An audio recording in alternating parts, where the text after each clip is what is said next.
안녕하세요. 시편 63편 1절에서 11절입니다. 1절.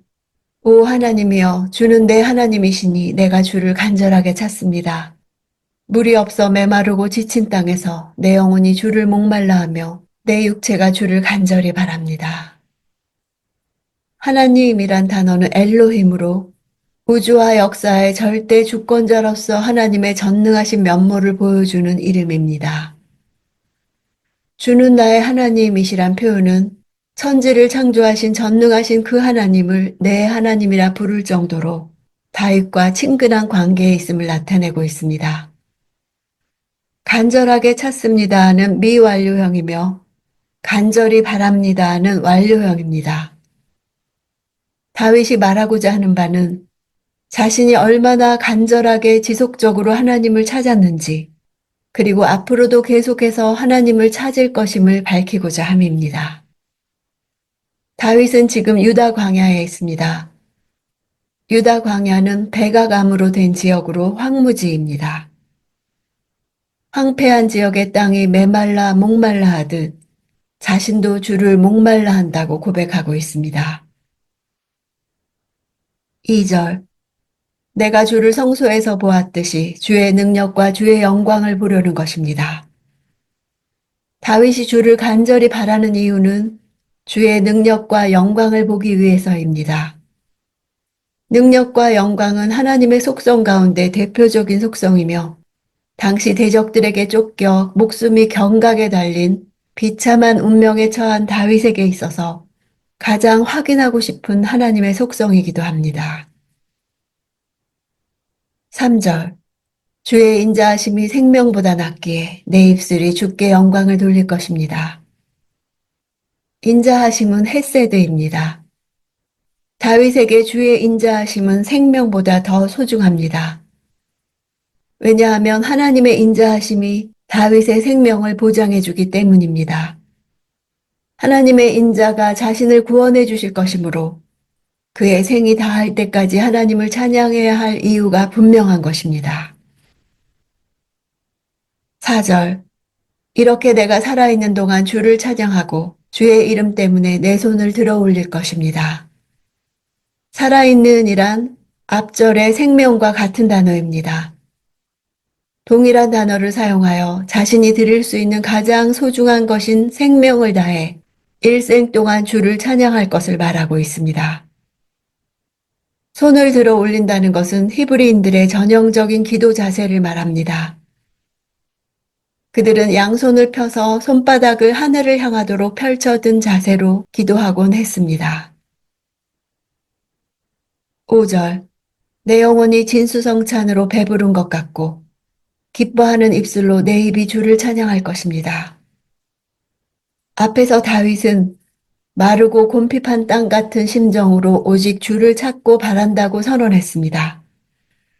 이제 새로운 내용이 시작됩니다. 광야는 하나님을 향한 다윗의 사모함과 신뢰를 무너뜨리지 못합니다. 하나님으로 인해 심령의 만족을 얻어 마치 육신이 진수성찬을 먹음으로 누리는 만족에 빗대어 표현하고 있습니다. 이런 변화는 주의 인자하심, 즉 헤세드 때문입니다. 주의 인자하심은 현실의 상황을 초월하는 신앙의 힘이 되며 능력이 됩니다. 6절. 내가 침대에서 주를 기억하고 밤에 보초를 서면서도 주를 생각합니다. 생각한다는 단어는 하가, 작은 소리로 읊조리다, 묵상한다 라는 단어입니다. 다윗이 깊은 밤에 이르도록 하나님의 말씀을 읊조리면서 묵상했음을 말하고 있습니다. 8절. 내 영혼이 주께 끝까지 매달리니 주의 오른손이 나를 붙드십니다. 매달리다 하는 단어는 찰싹 달라붙다, 바싹 뒤따르다 하는 뜻입니다. 새끼가 어미의 날개 그늘 아래서 보호받으려고 어미새에게 바짝 달라붙어 따라다니는 모습을 연상케 합니다. 다윗은 이런 이미지를 사용하여 자신의 피난처시며 보호자 되신 하나님께 끝까지 매달려 보호받고자 하는 의지를 밝히고 있습니다. 주의 오른손은 하나님의 힘을 나타내고 붙드심은 떠받치고 지탱함을 나타냅니다. 하나님의 돌보심과 보호가 확고부동함을 표현한 것입니다. 9절. 그러나 내 목숨을 노리는 사람들은 멸망할 것입니다. 그들은 땅속 저 아래로 내려갈 것이며.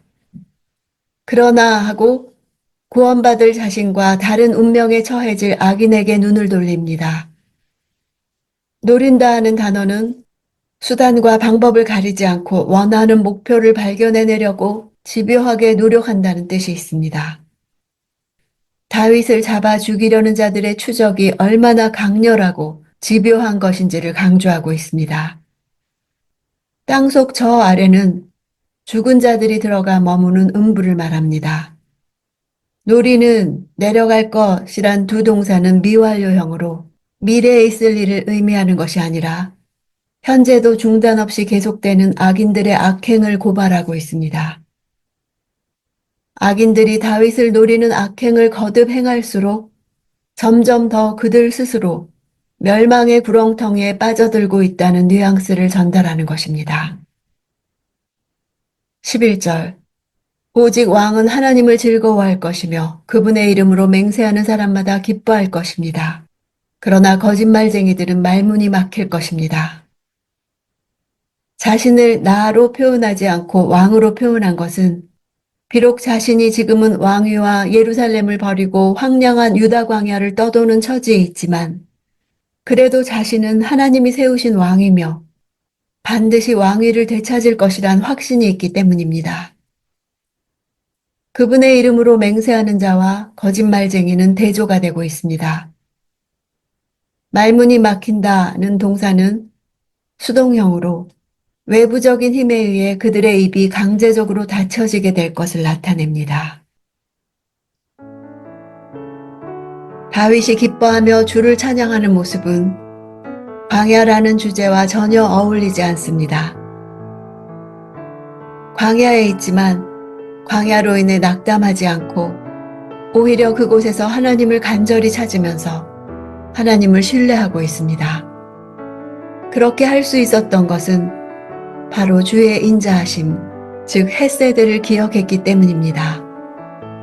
헤세드는 다윗 언약의 결론부에 나오는 단어입니다.